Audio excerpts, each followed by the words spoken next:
हमेशा से ही पेंटर बनना चाहती थी, पर उसके माँ और पिताजी ने उसको कभी भी इस चीज के लिए सपोर्ट नहीं किया और उसकी शादी नीरव से हो गई।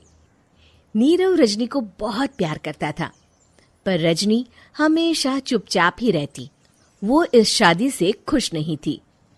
वो ये शादी नहीं करना चाहती थी। उसे तो हमेशा से पेंटर जो बनना था। अपने इस सपने को वो नहीं पूरा कर पाई, इसलिए वो हमेशा उदास रहती थी। रजनी, बहुत ही बढ़िया फिल्म लगी है, कल देखने चले? नहीं जी, कल मुझे बहुत काम है, मैं नहीं जा पाऊंगी। अच्छा तो कोई बात नहीं, संडे को चलते हैं। देखिए, मुझे फिल्म देखना पसंद नहीं है। आपको जाना है तो चले जाइए। नीरव को मना करके रजनी वहां से चली जाती है और अपने बैग को खोलकर उसमें बंद पड़े ब्रश और कलर्स को देखकर रोने लगती है। रजनी, चलो ना कहीं बाहर खाने चलते हैं, कुछ तुम्हारी पसंद का। जी, मुझे नहीं जाना, मेरी तबीयत ठीक नहीं है। रजनी वहां से चली जाती है। नीरव को समझ नहीं आता कि रजनी उससे इतना दूर क्यों रहती है। वो जब भी उसके साथ वक्त बिताना चाहता है, रजनी कोई ना कोई बहाना बना देती है। एक दिन घर पर कोई नहीं था। रजनी घर का सारा काम जल्दी से खत्म कर लेती है। घर पर अकेले होने के कारण वो सोचती है कि वो आज पेंटिंग करेगी। वो अपने कमरे में जाकर पेंट ब्रशेस और कलर्स निकालकर जैसे ही कलर मिक्स कर रही होती है कि दरवाजे पर बेल बज जाती है। अब कौन आ गया इस वक्त? इतनी मुश्किल से तो मुझे पेंट करने का मौका मिला है। रजनी दरवाजा खोलती है तो उसकी सास अपनी सहेलियों के साथ खड़ी होती है और सब घर के अंदर आ जाते हैं। अरे बहू, सबको शरबत बनाकर पिला दे, बाहर तो बड़ी गर्मी है। उफ। जी। रजनी पेंट ना कर पाने से उदास हो जाती है। उसे गुस्सा भी आ रहा होता है कि उसने इस शादी के लिए हाँ क्यों कह दी। वो रसोई में जा रही होती है कि उसकी सास उसे रोकती है।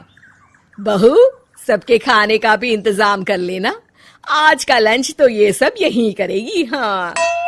रजनी बिना कुछ कहे रसोई में चली जाती है। सबके लिए खाना बनाती है।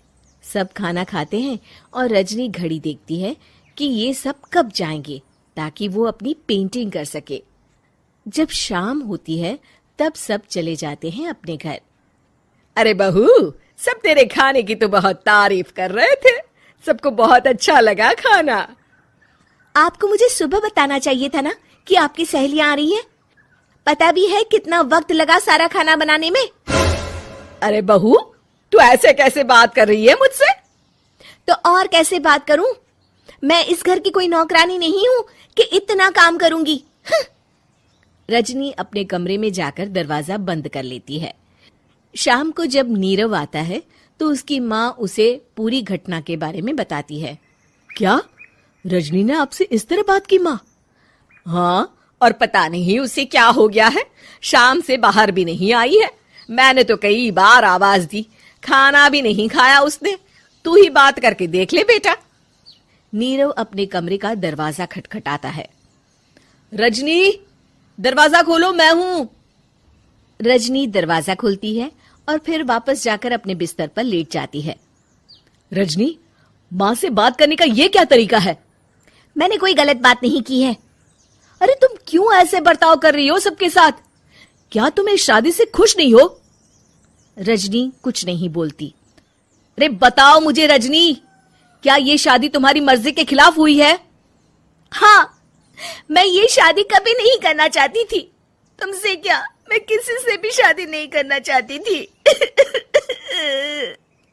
रजनी रोने लगती है।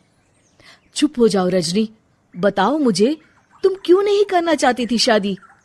रजनी बेड के नीचे से अपने पेंटिंग्स, कलर्स, ब्रश, पेपर्स निकालती है।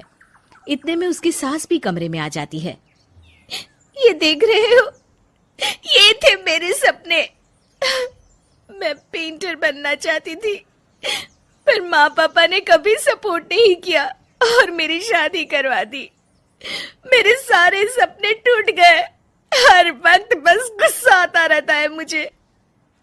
मैं जानती हूँ कि आप लोगों की इसमें कोई गलती नहीं है, पर मैं क्या करूँ, मुझे समझ में नहीं आता।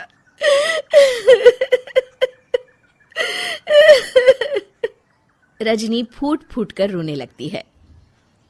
मुझे माफ कर दीजिए, आप दोनों के साथ मैं बहुत बुरा बर्ताव कर रही हूँ। अरे रजनी बेटा, चुप हो जाओ तुम। नीरव पानी लेकर आता है। ये लो पानी पियो और शांत हो जाओ। रजनी पानी पीती है और उसकी सास पेंटिंग्स देख रही होती है। अरे नीरव, हमें तो पता ही नहीं था कि हमारी बहू कलाकार है। अरे कितनी अच्छी पेंटिंग्स बनाई है, देखो तो। ये वाली तो मैं अपने कमरे में ले जाऊंगी। आपको ये पेंटिंग्स अच्छी लगी? अच्छी नहीं, बहुत अच्छी लगी। और तुमने हमें बताया क्यों नहीं?